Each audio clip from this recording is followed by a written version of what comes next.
प्रसूति रोग विशेषज्ञ हूँ और आज मैं यहाँ पे आके बहुत ही आनंदित और प्रसन्नचित हूँ बिकॉज जो हम लोग मैं भी एक महिला हूँ और जब मैं इतनी सारी भीड़ देख रही हूँ तो मुझे लग रहा है कि आप लोगों को जिज्ञासा है कि आज हम क्या डिस्कस करेंगे।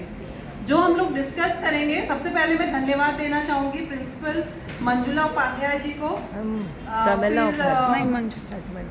प्रोफेसर अंबिका वाजपेयी जी को, डॉक्टर आभा पाल, श्रीमती ऐश्वर्या सिंह और डॉक्टर मनीषा बरोनिया, डॉक्टर श्वेता उपाध्याय और अपनी प्यारी संगीता जी कि हमें उन्होंने ये मौका दिया कि मैं आप सबके सामने कुछ बोलूं। हमारी एक सोसाइटी है, Indian society of perinatology and reproductive biology. हम लोग मैं उसकी सेक्रेटरी हूँ और हम लोग ये प्रोग्राम कोशिश करते हैं कि हर जगह ये अवेयरनेस प्रोग्राम करें। अवेयरनेस प्रोग्राम देखिए, आजकल तो बहुत सारी चीज़ें अवेलेबल हैं, आप कुछ भी गूगल पे देख सकते हैं और इंटरनेट पे देख सकते हैं, लेकिन जो एक विशेषज्ञ से आपको सुविधा मिलेगी वो अलग है, ठीक है। और जो हम चीज़ें आपसे डिस्कस करेंगे वो हम अपने पर्सनल एक्सपीरियंस से, जो 25-30 साल में हमने जो एक चीज़ ऑब्जर्व करी है या जो ट्रीट कर रहे हैं हम पेशेंट्स, तो एक पर्सनल एक्सपीरियंस से हम लोग आप लोगों से आज डिस्कस करेंगे, ठीक है। तो मैं 2 चीज़ें मेन आज डिस्कस करूँगी। एक है मेंस्ट्रुअल प्रॉब्लम। मेंस्ट्रुअल प्रॉब्लम में 3 से 4 पैड यूज़ होते हैं। अगर उससे ज़्यादा हो रहे हैं तो वो हैवी ब्लीडिंग हो गई। और मैं ये बताना चाहूँगी कि सबका साइकिल डिफरेंट है। इट्स नॉट कि 28 दिन की साइकिल होती है, 24 दिन की भी होती है, 35 दिन की भी होती है। और आपका जो सिस्टम चल रहा है, मान लो 2-3 साल आपके 28 दिन पे आ रहा है पीरियड और वो सडनली 24 दिन पे आने लग जाए या फिर 15 दिन पे आने लग जाए तो वो एबनॉर्मल है। किसी की साइकिल अगर 24 दिन ही आ रही है, 24 दिन ही आ रही है तो वो एबनॉर्मल नहीं है। तो जो भी आपका पैटर्न है अगर वो फॉलो हो रहा है तो वो नॉर्मल है, और अगर उससे डेविएशन हो जाता है तो वो एबनॉर्मल है। लेकिन नॉर्मल 24 से 35 दिन, 3 से 4 दिन, एक दिन में 3 से 4 पैड और थोड़ा सा माइल्ड पेन, ये नॉर्मल मेंस्ट्रुएशन के सिम्टम्स हैं। फिर मेंस्ट्रुअल प्रॉब्लम्स क्या क्या हो सकती हैं? मेंस्ट्रुअल प्रॉब्लम्स हो सकती है कि आपको पीरियड ना आए या आता हो और बंद हो जाए। प्राइमरी एमेनोरिया बोलते हैं, जिसमें पीरियड चालू ही ना हो। यूजुअल एज जो इंडिया में या कहीं पे भी पूरे वर्ल्ड में है कि 14 साल से 16 साल की उम्र तक मैक्सिमम पीरियड आ जाना चाहिए। मान लीजिए 16 साल तक भी आपको पीरियड नहीं आता है तो इट्स अ टाइम कि आप डॉक्टर से मिलें और संपर्क करें। ऐसे ही पीरियड में हल्का फुल्का पेन इज नॉर्मल, लेकिन सिवियर पेन हो रहा है, इतना पेन हो रहा है कि आप हॉस्पिटल, आपको स्कूल से छुट्टी लेनी पड़ रही है, आपको इंजेक्शंस लगाने पड़ रहे हैं, तो ये आपके एबनॉर्मलिटी है, आपको डॉक्टर को दिखाना चाहिए। फिर और क्या प्रॉब्लम हो सकती है कि ब्लीडिंग बहुत ज़्यादा हो रही है। 3 से 4 पैड आर नॉर्मल, लेकिन उससे बहुत ज़्यादा ब्लीडिंग हो रही है। मान लो 5-6 पैड यूज़ हो रहे हैं, 15-15 दिन पे पीरियड आ रहा है, पीरियड आने से पहले ब्लीडिंग हो रही है, पीरियड खत्म होने के बाद ब्लीडिंग हो रही है, पीरियड के बीच में ब्लीडिंग हो रही है, तो ये सब एबनॉर्मल है। और क्या हो सकता है? 35 दिन हमने नॉर्मल बोला, मान लो 50 दिन पे पीरियड आ रहा है तो बस 1 बूंद 2 बूंद आ रहा है, तो ये सारी चीज़ें एबनॉर्मल है जिसमें आपको कंसल्ट करना है। एक जो आजकल बहुत कॉमन है पेन, डिस्मेनोरिया जिसको हम बोलते हैं, तो एक प्राइमरी होता है, एक सेकेंडरी होता है। प्राइमरी इज लाइक थोड़ा जेनेटिक होता है, आपकी मम्मी को भी होता होगा, या जो आपकी बॉडी में ट्रांजिशन हो रहा है उसकी वजह से प्राइमरी ये डिस्मेनोरिया होता है। और सेकेंडरी होता है, मान लो कोई गांठ है अंडाशय में, सिस्ट है बच्चेदानी में, तो ये सारी चीज़ें भी कॉज हो सकती हैं। तो अगर कोई भी डेविएशन है, कोई भी जो भी हमारा नॉर्मल से डेविएशन है, एक बार आपको डॉक्टर से ज़रूर संपर्क करना चाहिए।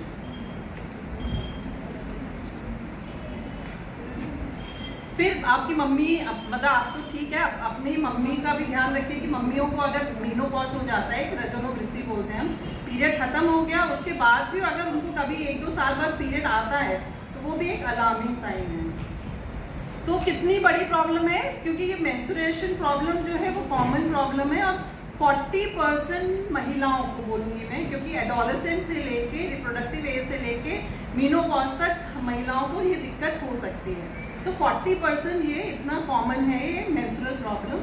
वो किसी भी फॉर्म में हो सकता है, माइनर भी हो सकता है, मेजर भी हो सकता है। और ये मान के चलिए कि एक ट्रांजिशन फेज आता है, जब आप एडोलेसेंट में, मतलब जब आपका माहवारी चालू होता है, तब कुछ एबनॉर्मलिटी नॉर्मल है, क्योंकि बॉडी अडेप्ट कर रही है, सिस्टम डेवलप हुआ है, तो वो धीरे धीरे करके उसमें रेगुलरिटी और बाकी चीज़ें आएंगी। ठीक है, हो सकता है पीरियड थोड़ा इरेगुलर हो, जब आपका 12-13 साल में पीरियड चालू हो, थोड़ा सा पेन हो सकता है, थोड़ी सी स्पॉटिंग हो सकती है, तो ये नॉर्मल है। लेकिन हाँ, बहुत हैवी ब्लीडिंग हो रही है, पीरियड चालू हो गया, लगातार महीना भर चला जा रहा है, तो ये नॉर्मल है। क्योंकि इससे क्या होगा, आपको अगर पीरियड ज़्यादा आएगा और लगातार चलेगा तो आपको खून की कमी हो जाएगी, पेन ज़्यादा है तो आपको स्कूल से छुट्टी लेनी पड़ेगी, कॉलेज से छुट्टी लेनी पड़ेगी, तब आपको डॉक्टर से ज़रूर मिलना है। ऐसे ही जब महिला का पीरियड बंद होने का टाइम होता है, एवरेज एज इंडिया में मेनोपॉज की है 47 ईयर्स, तो जब भी महिला का पीरियड बंद होने का टाइम होता है 45-46, तब भी इस तरह की इरेगुलरिटी होती है, जल्दी जल्दी आएगा, लेट आएगा, इरेगुलर होगा। ये सारी चीज़ें एक्सट्रीम्स ऑफ एज में प्रेजेंट हैं, लेकिन उसके बीच में एक पैटर्न बना हुआ है। मान लीजिए आपको 30 दिन पे आ रहा है, तो 30 दिन या 35 दिन का पैटर्न होना चाहिए, अगर उससे डेविएशन है तो वो एब्नॉर्मल है। फिर इसके अलावा जो है हमारा कंसर्न, कभी कभी देखिए यंग एज में कैंसर नहीं होता है, लेकिन जो लेटर एज में अगर मेंस्ट्रुअल इरेगुलरिटी है तो कैंसर भी 1% चांसेस है, तो उसमें केयरफुल रहना है। अब क्या कारण है जिसकी वजह से मेंस्ट्रुअल डिसऑर्डर्स होते हैं, तो सबसे फोरमोस्ट तो मैं कहूँगी कि आजकल का जो लाइफस्टाइल है, आपने एक पीसीओएस कंडीशन सुनी होगी, आजकल सब 50% लड़कियों को पीसीओएस कंडीशन है, जिसमें 50% से 80% जो हम अगर मैं 15 मरीज देख रही हूँ तो उसमें 10 लड़कियों को ये प्रॉब्लम है। क्यों है? क्योंकि हमारे लाइफस्टाइल में बहुत चेंज हो गया, हमारे खान पान में चेंज हो गया, हमें स्ट्रेस होने लग गया है, कॉलेज जा रही है तो स्ट्रेस है, फ़ोन पे लगी हुई हो, काम थोड़ा बहुत कर रहे हैं, फिजिकल वर्क नहीं है, हमारा जो डाइट्स है वो उसमें फैटी फूड आ गया है, बर्गर, चाउमीन, इस तरह की चीज़ें आ गई हैं, तो ये एक मेन कारण है जो आजकल चला गया है। दूसरा वेट, अगर वेट थोड़ा हायर साइड पे है तो मेंस्ट्रुअल प्रॉब्लम हो सकती है। कुछ केसेस में जेनेटिक प्रॉब्लम है और कुछ केसेस में हार्मोनल इम्बैलेंस जो मोस्ट कॉमन कॉज है वो एक होता है। इसके अलावा जो है कुछ न्यूट्रिशनल डेफिशिएंसी, मतलब excess of everything is bad, अगर और lack of everything is bad, मतलब कम खा रहे हो आप, न्यूट्रिशियस डाइट नहीं खा रहे हो तो भी दिक्कत है, और जंक फूड खा रहे हो, बहुत वेट है तो भी दिक्कत है। तो ये सारी चीज़ें कंबाइन करके आपके मेंस्ट्रुअल, और ऊपर से आपका जो एक्चुअली जो हार्मोन्स होते हैं ये सारे आपके ब्रेन से रेगुलेट होते हैं, तो कहीं पे भी अगर आपको इस तरह से दिक्कत हो रही है, मैं आपके ब्रेन सिस्टम में मान लो आपको स्ट्रेस है या कुछ भी है तो भी अफेक्ट हो जाएगा। फीवर आ गया है, मौसम में बदलाव आ गए, खांसी जुकाम हो गया, तो ये भी माइनर चेंजेस कर सकते हैं आपके पैटर्न में। तो इसलिए अगर आपका सिस्टम जो है एक बार या 2 बार तो ठीक है, लेकिन बाद में अगर एबनॉर्मल हो रहा है तो आपको दिखाना चाहिए। चलो जो एक कुछ ना, जैसे ये सब तो हार्मोनल इम्बैलेंस है, कुछ हम हार्मोन्स के टेस्ट करा लेंगे, कुछ यूट्रस बच्चेदानी में कुछ दिक्कतें होती हैं जिसकी वजह से ये हो सकता है, हो गई, सिस्ट हो गया, और जो है बच्चेदानी की जो परत है वो बढ़ गई, या फिर बच्चेदानी में क्या कहते हैं कि जो मसल है वो बढ़ गई, तो ये सारे कारण भी होते हैं जिसकी वजह से इस तरह की दिक्कत हो सकती है। तो उसमें जो है आपको ओपिनियन की ज़रूरत पड़ती है। बेसिकली कोई भी डेविएशन है आप एक ओपिनियन ले लिए, डॉक्टर आपको बता देंगे कि वो आपको कुछ चीज़ों की ज़रूरत है कि नहीं है, वरी करने की ज़रूरत है कि नहीं है। फिर सिम्टम्स क्या हो गए? सिम्टम्स में आपका वही हो गया, जैसे आपका पीरियड इरेगुलर हुआ, पीरियड ज़्यादा होगा तो आपको वीकनेस होगी, आपका हीमोग्लोबिन कम हो जाएगा, आपको पेन हुआ तो आप जो है चल फिर नहीं पाओगे, काम नहीं कर पाओगे, एब्सेंटिज्म हो जाएगा। तो ये सारे जो सिम्टम्स हैं, वेट गेन, मरीज मतलब लड़कियां आके मुझसे कहती हैं कि मैडम हमारे पीरियड नहीं आया, हमारा वजन इसकी वजह से हमारा वजन बढ़ गया, बट इट्स ऑपोजिट। एक्चुअली क्या है कि आपका वजन बढ़ गया इसलिए आपका पीरियड नहीं आया, और वजन पे ही तो आपका कंट्रोल है, पीरियड पे आप कंट्रोल कर सकती हो, नहीं कर सकती हो। तो बेसिकली ये इट्स अ विशियस साइकिल, आपका वजन बढ़ेगा, फिर आपका पीरियड नहीं आएगा, फिर आपका और वजन बढ़ेगा, तो ये एक साइकिल है, और इसमें आपका टारगेट है weight. Weight management is important, lifestyle management is important, ठीक है। एक पीसीओडी वाली जो बहुत कॉमन है, पेशेंट लड़कियां आके बोलते हैं कि हमारा अल्ट्रासाउंड कराया डॉक्टर ने और उसमें एक सिस्ट नज़र आए, तो सिस्ट जो है एक फिजिकल फाइंडिंग है अल्ट्रासाउंड में। पीसीओडी का जब वो पॉलीसिस्टिक ओवेरियन डिजीज होती है उसके 3-4 फैक्टर्स होते हैं। सिस्ट को ऐसा नहीं है कि निकालना है, ठीक है। सिस्ट बहुत सारे मेरा यूट्यूब पे एक वीडियो भी है ओवेरियन पे, आप लोग देख सकते हैं। तो उसमें जो है सिस्ट यूजुअली जो होता है कैंसरस नहीं होता है और उसके कुछ क्राइटेरिया होते हैं, इसलिए उसके लिए घबराना नहीं है। कुछ दवाइयाँ आती हैं जिससे आपका सिस्ट डिजॉल्व हो सकता है और कुछ सिस्ट के लिए दवाइयों की भी ज़रूरत नहीं होती, जैसे PCOD। तो इसलिए जो है केवल surgery is not a treatment, holistic approach होनी चाहिए हर चीज़ की। फिर आपका जो है जो भी है कि अगर हमें प्रिवेंशन, अगर आप पूछें मुझे कि ये मेंस्ट्रुअल डिसऑर्डर्स का हम प्रिवेंशन कैसे करेंगे, तो पहला क्या है लाइफस्टाइल, सेकंड क्या है डाइट, थर्ड क्या है एक्सरसाइज। ये 3 हॉलिस्टिक अप्रोच हैं जिससे आप 90% चीज़ें, कोई भी बीमारी हो उसको काउंटर कर सकते हैं। फिर मेडिसिन और सर्जरी आप कर सकते हैं, ठीक है। तो कोई भी बीमारी है उसके लिए डाइट, एक्सरसाइज, लाइफस्टाइल चेंजेस और उसके बाद फिर सर्जरी है। तो आप किसी के पास भी जाएंगे, किसी भी स्पेशलिस्ट के पास जाएंगे तो वो आपको ये कहेगा कि पहले आप अपना डाइट चेंज करिए, अपना लाइफस्टाइल चेंज। मान लीजिए आपको ब्लीडिंग जल्दी जल्दी आ रही है तो आपको कुछ मेडिसिन का सपोर्ट चाहिए, लेकिन साथ में आपको अपना आयरन वाला इंटेक ज़्यादा लेना होगा। और क्या कहते हैं क्या कारण है, ऐसा तो नहीं इन्फेक्शन हो गया जिसकी वजह से आपका पीरियड जल्दी जल्दी आ रहा है, जिसको हम पेल्विक इन्फ्लेमेटरी डिजीज बोलते हैं। तो इन्फेक्शन क्यों हो गया, मेंस्ट्रुअल हाइजीन नहीं आपके रखी। तो ये सारी चीज़ें आपके लाइफस्टाइल से रिलेटेड हैं, ठीक है। फिर टेस्ट क्या कराने होंगे मेंस्ट्रुअल प्रॉब्लम में, आप यूजुअली हम लोग ब्लड टेस्ट कराते हैं। एक आपका हीमोग्लोबिन करा लिया हमने, थायराइड करा लिया, एक प्रोलैक्टिन हार्मोन होता है वो कराते हैं। जो है इसके अलावा कभी कभी डॉक्टर आपको कह सकते हैं कि एक अल्ट्रासाउंड करा लो कि कोई गांठ तो नहीं है, कोई सिस्ट तो नहीं है, कोई पॉलिप तो नहीं है। और कभी कभी MRI या CT की ज़रूरत पड़ सकती है, तो वो डॉक्टर डिसाइड करेंगे कि क्या है। फिर मेंस्ट्रुअल प्रॉब्लम का ट्रीटमेंट क्या है, डाइट, एक्सरसाइज, न्यूट्रिशनल ट्रीटमेंट्स, कुछ हम हार्मोनल थेरेपी देते हैं, मेडिकेशन एंड सर्जरी। ये मैंने एक लिस्ट बनाई है, लेकिन इतनी बड़ी लिस्ट की ज़रूरत नहीं है। जो भी चीज़ें हैं वो डॉक्टर आपको प्रिस्क्राइब करेंगे। कुछ कंडीशंस में सर्जरी की ज़रूरत पड़ सकती है, बट माइंड इट, हम लोग डॉक्टर्स के लिए लास्ट ऑप्शन होता है। Even for us surgery is the last option, लेकिन हाँ किसी केसेस में उसकी ज़रूरत पड़ती है तो वो कर सकते हैं। Thank you.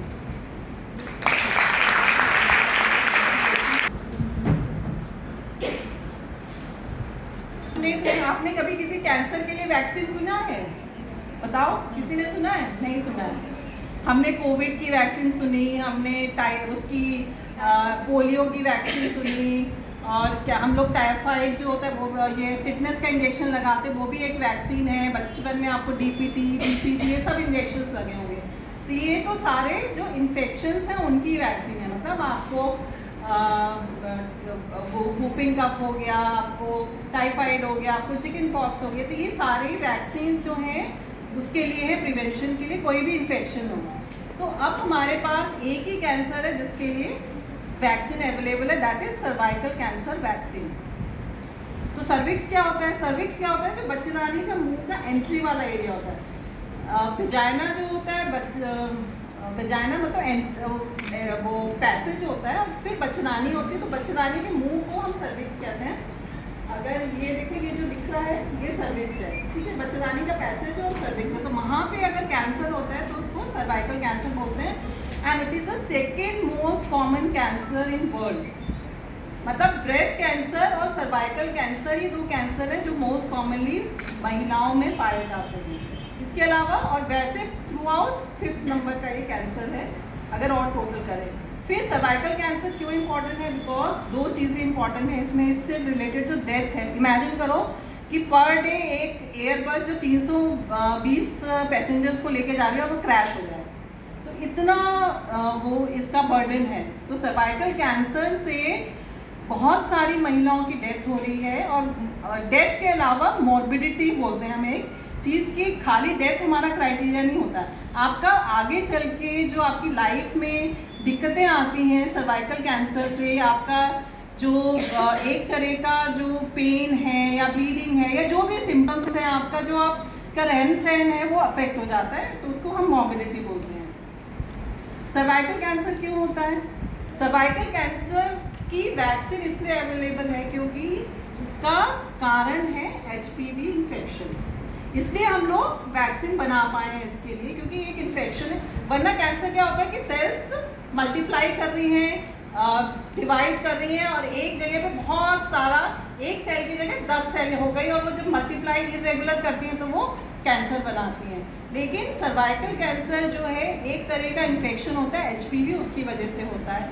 दूसरा, किसी की इम्यूनिटी कम है, कोई स्मोक कर रहा है, कोई बहुत समय तक कॉन्ट्रासेप्टिव पिल ले रहा है, जिसकी मल्टीपल प्रेगनेंसी हो, मान लो 6 बच्चे, 7 बच्चे, 10 अबॉर्शन, मल्टीपल सेक्सुअल पार्टनर्स जिनके हों, जेनेटिक्स या सोशो इकोनॉमिक स्टेटस, ये सारे कारण आपको एक रिस्क फैक्टर में डालते हैं सर्वाइकल कैंसर के लिए। तो HPV जो है 70% केसेस में HPV is the cause of cervical cancer. HPV infection से और भी कैंसर हो सकते हैं, ओरल है, पेनाइल है, वल्वा है, मतलब जेंट्स, लड़कों में भी कैंसर हो सकता है HPV से, और फीमेल्स में भी हो सकता है। सो HPV भी एक तरह का वायरस है, और जो है नॉर्मली भी ये सिस्टम में पाया जाता है, और HPV इन्फेक्शन के कोई सिम्टम्स नहीं होते हैं। तो आप ये कहो, हम कहें कि अच्छा हमें ये बुखार हुआ तो हमारे को चांसेस हैं कि हमें HPV इन्फेक्शन हो गया, तो कोई ऐसा सिम्टम्स नहीं होते हैं। दूसरा, यूजुअली HPV इन्फेक्शन जो होता है सेक्सुअल एक्टिविटी से स्प्रेड होता है, और 80-90% में ये डिसॉल्व भी हो जाता है। विद इन 1 ईयर से 2 साल के अंदर कोई भी इन्फेक्शन हुआ तो डिसॉल्व हो जाता है। केवल 1% लोग हैं जिनमें ये इन्फेक्शन होने के बाद वो डिसॉल्व नहीं होता है, और उसमें सर्वाइकल कैंसर बन सकता है, या जेनाइटल वॉर्ड्स होता है, एक और दिक्कत होती है जो कैंसरस नहीं होती, लेकिन वो HPV इन्फेक्शन की वजह से हो सकती है। तो HPV जो इन्फेक्शन है 2 तरह, मतलब ये 100 स्ट्रेन्स है, मतलब इस वायरस के एक नहीं 100 स्ट्रेन्स है। लेकिन जो हमारे डिजीज से रिलेटेड है वो 16 और 18 है, जो पाया गया है कि बहुत कॉमनली कैंसर कर सकता है, और 6 और 11 है जो जेनाइटल वॉर्ड्स कर सकता है। एक बिनाइन कंडीशन होती है, नॉट कैंसर, लेकिन एक बिनाइन कंडीशन हो सकती है। तो ये सारे जो 4 जीनोटाइप हैं HPV के, ये हम इन पे अटैक कर रहे हैं। इसके लिए हमारे पास वैक्सीन बन गई है, और इसके अलावा आजकल तो क्वाड्रीवेलेंट, मतलब इन चारों के लिए एक वैक्सीन बन गई है, तो जेनाइटल वॉर्ड्स भी कंट्रोल हो रहे हैं, और सर्वाइकल कैंसर भी कंट्रोल हो रहा है। फिर हमारे पास कौन कौन सी वैक्सीन थी? गार्डेसिल जो है 2008 में आई। ये पूरी वैक्सीन जो है पूरे वर्ल्ड में यही वैक्सीन यूज़ हो रही है। ये क्वाड्रीवेलेंट है, 16, 18, 6 और 11 चारों के लिए है, तो आपका जेनाइटल वॉर्ड्स और रोड। सर्वावेरिक्स अब इंडिया में, मतलब इंडिया के पूरे वर्ल्ड में चली गई है, वो बाइवेलेंट थी, जिसमें 16 और 18 था, केवल सर्वाइकल कैंसर के लिए था, जेनाइटल वॉर्ड्स के लिए था। और वी आर फॉर्चुनेट कि अब इंडिया में भी एक वैक्सीन आ गई है जिसको सर्वावैक बोलते हैं। मोदी जी ने अभी 2022 में सितंबर में इसका इनॉग्रेशन, इसका लॉन्च करा था। तो जैसे हमारी वैक्सीन बनी थी कोविड के समय, क्या नाम था वैक्सीन का? कोविशील्ड। तो ऐसे ही उन्होंने ही ये वैक्सीन बनाई है सर्वावैक। तो अब हमारे इंडिया के पास भी क्वाड्रीवेलेंट वैक्सीन है, एंड जो हम लोगों ने स्टार्ट कर दिया यूज करना। ये सर्वावैक है, ठीक है, जो इंडियन ब्रांड है, क्वाड्रीवेलेंट है। फिर अगेन मतलब 6, 11, 16 और 18 चारों के लिए एक नैनो वैक्सीन आई है। नैनो वैक्सीन ने और थोड़ा सा HPV के जो और जीनोटाइप्स हैं उसको इंक्लूड करा है, और ये नैनो वैक्सीन लड़कों में रिकमेंड करी जा रही है, क्योंकि लड़कों में भी nasopharyngeal cancer, oral cancer, penile cancer होने के चांसेस हैं, तो उनमें ये दिया गया है। तो इंडियन एकेडमी ऑफ पीडियाट्रिक्स है, जो मतलब बच्चों की गाइडलाइंस बनाती है कि आपको कौन सी वैक्सीन कब लगनी है। 1 महीने के होगे तो आपको DPT लगना है, 9 महीने के होगे तो मीजल्स का इंजेक्शन लगना है। तो उनके हिसाब से ये जो सर्वाइकल कैंसर वैक्सीन है 9 से 15 साल में लग जानी चाहिए, बाय 9 to 15, क्योंकि अमूमन 15 साल के बाद कहा गया है कि फिजिकल या सेक्सुअल एक्टिविटी स्टार्ट हो जाती है लड़कियों की। तो इसलिए जो है रिकमेंडेशन ये है कि जब लड़की सेक्सुअल एक्टिविटी में एंटर कर रही है अगर एक्टिविटी में एंटर नहीं करेगी तो उसको HPV इन्फेक्शन हो ही नहीं सकता है। जब वो सेक्सुअल एक्टिविटी में एंटर करेगी तब उसको HPV इन्फेक्शन होगा। तो 9 से 15 साल तक 2 डोज लगनी है, 0 और 6, मतलब आज आप लगाओगे तो 6 महीने बाद लगाना है, ठीक है। उसके बाद 15 साल एंड अबव आपको 3 डोज लगानी है, 0, 2 और 6। आज आप लगाओगे, उसके 2 महीने बाद लगाओगे और फिर 6 महीने बाद लगाओगे। तो ये सर्वाइकल कैंसर वैक्सीन का डोसेज है। इसके अलावा अब थोड़ी स्टडीज हो रही, देखो ये जो अभी आपने देखा 2008 में ही आई है, तो बहुत पुरानी वैक्सीन नहीं है। इट्स लाइक 15 साल या 15 साल के अराउंड है इस वैक्सीन को। तो इसमें अभी बहुत सारे वर्कअप कर रहा है कि हमने ये एक डोज ये दे दी तो हमें बूस्टर की ज़रूरत है कि नहीं है, क्या सिंगल डोज से काम चल जाएगा। तो इस पर अभी स्टडीज़ हो रही हैं, लेकिन एट प्रेजेंट 3 डोजेस की ज़रूरत है अगर आप 15 साल से ऊपर हो। इंडिया में क्योंकि हम लोग वैक्सीनेटेड प्रॉपर नहीं हैं, फॉरेन में तो उन्होंने कहा है कि 25-30 साल तक लगा सकते हैं मैक्सिमम। इंडिया में हमने 45 एज कट ऑफ रखा हुआ है, मतलब 15 साल से 45 ईयर्स के, मतलब आप अपनी मम्मी को भी लगवा सकती हो। 45 ईयर्स के एज तक ये वैक्सीन लग सकती है, लेकिन जितना आप लेट लगाओगे उतना एफिकेसी कम हो जाएगी। जब 9 साल में आप लगाओगे तो आपकी एफिकेसी बेटर है एज़ कम्पेयर टू आप 25 साल में लगा रहे हो, 45 ईयर्स में लगा। थोड़ा प्रोटेक्शन है लेकिन उतना नहीं है। तो और दूसरी चीज़ मैं ये कहूँगी कि सर्वाइकल कैंसर जो है वो प्रिवेंटेबल कैसे है। रिस्क फैक्टर्स मैंने बताया, लेकिन इसके अलावा सर्वाइकल कैंसर को आइडेंटिफाई करने की बहुत सिंपल टेस्ट भी अवेलेबल है, जो बहुत सालों से अवेलेबल है। और अगर वो पीरियोडिक चेकअप कराओगे और उसमें एक बार नेगेटिव आता है तो ये डिजीज़ जो है ऐसे नहीं हो जाती कि आज आपको पता चला रिपोर्ट में और अगले दिन चालू हो जाएगी। तो Pap smear is a screening test, उससे अगर आपको डिजीज़ हमें पता चलती है तो 10 साल भी मैक्सिमम लगते हैं इसको डिजीज़ को प्रोग्रेस करके कैंसर, फुल ब्लोन कैंसर होने में। तो पैप स्मीयर और एक LBC HPV टेस्ट है जो इसको टाइम रहते आइडेंटिफाई कर लेता है, ठीक है। ये पैप स्मीयर टेस्ट है जो बहुत कॉमनली इंडिया में जो रिकमेंडेशन है 30 ईयर्स एंड अबव पे हम कह रहे हैं कि आप ये लगवाइए। एक और टेस्ट है LBC प्लस HPV। ये HPV क्या कर रहा है कि इससे आप हाई रिस्क ग्रुप में हैं कि नहीं है और पता चल जाएगा। आप में HPV का इन्फेक्शन है तो वो इससे पता चल जाएगा।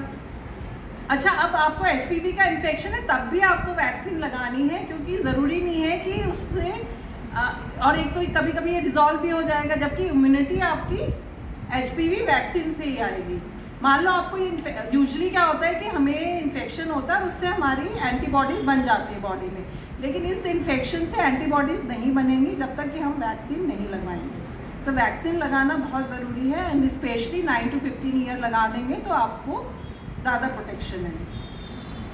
फिर इसके बाद आपका क्या साइड इफ़ेक्ट्स क्या हैं, जो छोटे बच्चे को होते हैं वो आपको भी हो सकते हैं। फीवर हो गया, पेन हो गया, वहाँ पे रेडनेस हो गई, लेकिन बहुत ही सेफ़ है ये वैक्सीन। जब एक महीने के बच्चे को वैक्सीन लगती है तो आप तो 9 साल का बच्चा तो बड़ा हो गया, ठीक है।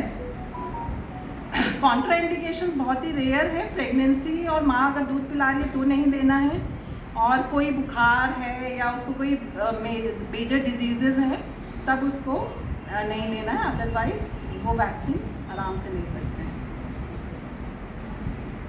So thank you.